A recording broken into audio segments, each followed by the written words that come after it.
Duty जज ने पीर को केस की समाअत की। इमरान की हर सूरत इस केस में हम जमानत कराने में इंशाल्लाह कामयाब होंगे। हमारी इस्तदा कोर्ट से ये है कि ऑलरेडी 4 दिन गुजर गए हैं, एंटी करप्शन ज़बरदस्ती जानबूझ के हीले बहाने कर रही है। आज पोस्ट रश बेल इमरान की लगी है। ये सैटरडे वाले दिन फाइल हुई थी, मंडे के लिए फ़िक्स हुई। मंडे और ट्यूसडे वाले दिन जो स्पेशल सेंट्रल जज एंटी करप्शन है ये शेखपुरा में ड्यूटी करते हैं, जिसकी बेसिस पे ड्यूटी जज ने पीर को केस की समाअत की। 2 से 3 मरतबा मौका दिया, सुबह 9 बजे से लेकर दोपहर 2 बजे तक एंटी करप्शन को कि केस का रिकॉर्ड प्रोड्यूस करें। रिकॉर्ड प्रोड्यूस नहीं किया, जिसकी बेसिस पे जज साहब ने, ड्यूटी जज साहब ने जो एक शो कॉज नोटिस है वो इशू कर दिया था।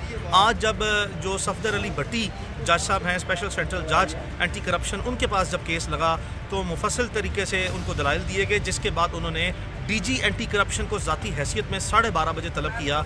और हमारी इस्तदा कोर्ट से ये है कि ऑलरेडी 4 दिन गुजर गए हैं और एंटी करप्शन ज़बरदस्ती जानबूझ के हीले बहाने कर रही है और अदालत के ऑर्डर की बार बार जो है वो वायलेशन कर रही है। तो अब ये सिलसिला हर सूरत बंद होना चाहिए और आज ही केस को अदालत तफसीलन दोनों फरीकैन को सुनने के बाद इसका फ़ैसला करे। तो अब 2 पॉसिबिलिटीज़ हैं। एक तो ये कि 12:30 बजे डीजी एंटी करप्शन आते हैं, अदालत आज केस सुनेगी।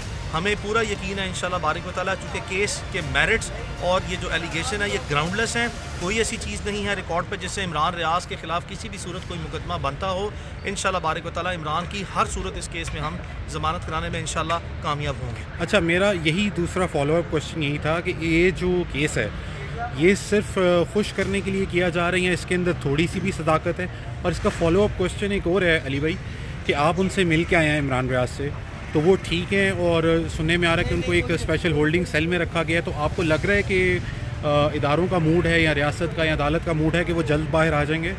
देखें, बात यह है कि पाकिस्तान में पुलिस, FIA, FBI और इस तरह के तमाम इदारे जो हैं वो अब एग्जॉस्ट कर चुके हैं अपनी एनर्जीज़ को, अपने रिसोर्सेज को, और इमरान को मैक्सिमम जो अपने आप को बतौर उन्होंने tool, as a tool body जो है वो अपने आप को प्रेजेंट किया, उसकी भी वो तमाम हदें पार कर चुके हैं। तो अब जब सारे अपनी सकत छोड़ बैठे हैं और सबका जूस निचड़ के बाहर आ गए और इमरान के ऊपर दर्जनों मुकदमे बनाए गए हैं, तो एक एंटी करप्शन ही वाहिद इदारा रह गया था जिसने अपने आप को बतौर हथियार और बतौर जो है टूल वो प्रेजेंट करना था अथॉरिटीज़ को, जिसकी बेसिस पे अब ये भी एक फोरम है जो एग्जॉस्ट हो गया है। इसमें भी इंशाल्लाह बारिक व तआला जिस तरह 2 से 3 दर्जन मुकदमात इमरान के आज तक खारिज हुए हैं तमाम एजेंसीज़ के हाथों, बिकॉज वो जैली, झूठे और मनगढ़ंत मुकदमे थे, ये मुकदमे भी इंशाल्लाह एंटी करप्शन के खारिज होंगे। इमरान इसमें ज़मानत पे भी आएगा और वो बरी भी होंगे।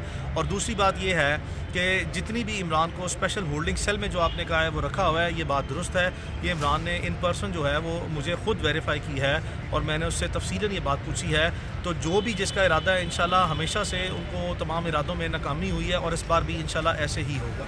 लास्ट क्वेश्चन मेरा ये है कि अली भाई आप थक तो नहीं गए बार बार उनके लिए अदालत के? मेरा दोस्त है, मैं वकील हूँ, मैंने रोज़ ये काम करना है। मेरी जब तक ज़िंदगी, सेहत, तंदुरुस्ती, सलामती है, थकना मेरी किताब में नहीं है। मैं पहले भी कह चुका हूँ, मेरा दोस्त है, मेरे पास कोई और पॉसिबिलिटी नहीं रहती मेरी ज़िंदगी में कि जब तक मैं ज़िंदा हूँ और अल्लाह ताला इसकी ज़िंदगी से तंदुरुस्ती सलामती करे, मैं इसके साथ हमेशा से था, हूँ। और भाई वकालत मैंने सारी ज़िंदगी के लिए करनी है। अल्लाह ना करे, अल्लाह कभी ना करे, खुदा ना खास्ता कभी भी इमरान पे कोई भी मुश्किल वक्त आया तो भाई थकना जो है ना वो हमारी बुक में एग्जिस्ट नहीं करता इंशाल्लाह।